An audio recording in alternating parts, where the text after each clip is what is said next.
Managing diet fatigue on a cut is pretty simple, unless if you're at a very low body fat percentage of like 12% or below.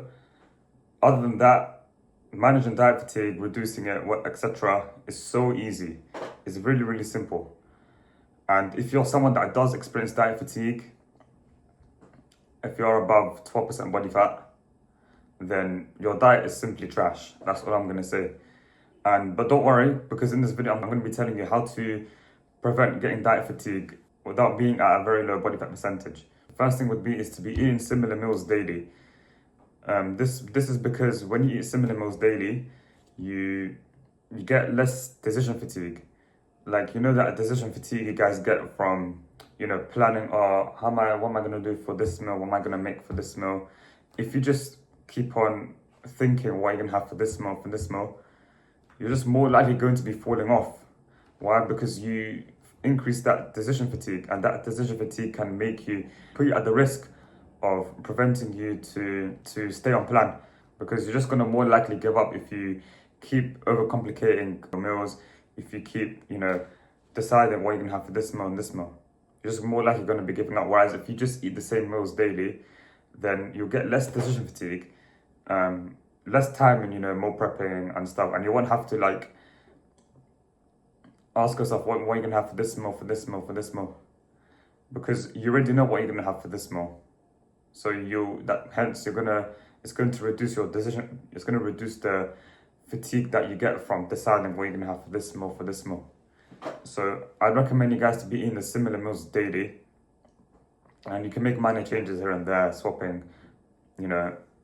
potatoes with rice, or sweet potatoes with potatoes, or, with a certain fruit with a different certain fruit. Other than that, you shouldn't really be eating variety when it comes to cutting, because it just makes fat loss so much easier, I promise you. And it will also reduce your diet fatigue as well, because you're going to be eating the similar meals daily, and then, you're just less likely going to mess up if you do it that way. So that's the first thing. Now, the second thing would be is volume maxing. The reason why you experience diet fatigue, like I said from the start of the video, is because your diet is trash. Your diet consists of processed foods. You lack fiber within your diet. You don't eat fruits and veggies within your diet. And you just don't really eat fibrous foods in general, like your fibrous carbs, like oats, potatoes.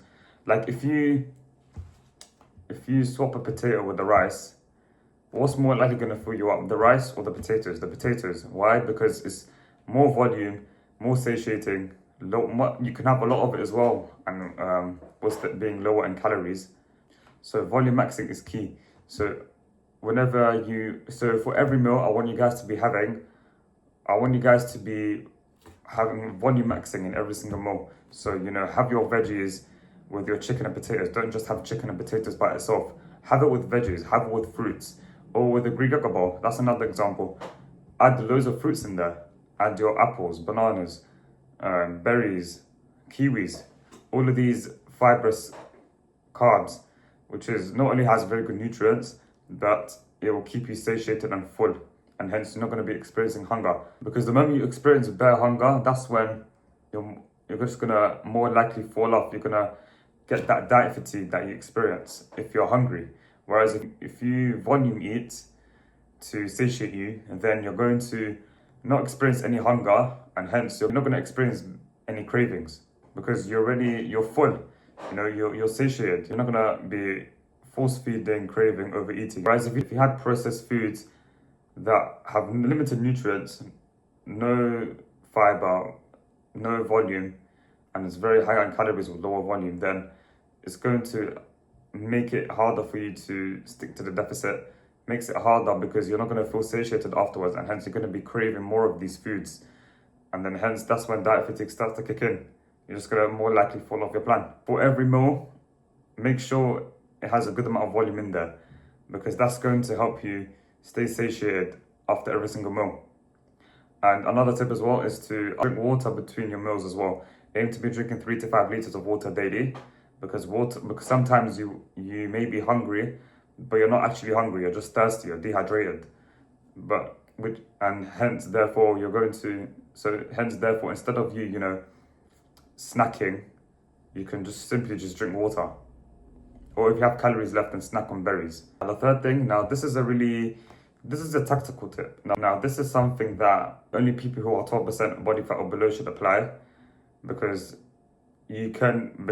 that's when you get the diet fatigue. Like, you know, you're still going to be getting diet fatigue at a very low body fat percentage, even if your diet is great. Like, you won't feel hungry, but you just get like a fatigue from the diet. And yeah, whoever is at 12% body fat knows what I'm talking about. Obviously, I don't experience this right now with my cut, but I probably, you know, I might be experiencing it when I'm at 12%. Almost there, but not there yet. Currently on my cut, I don't experience it.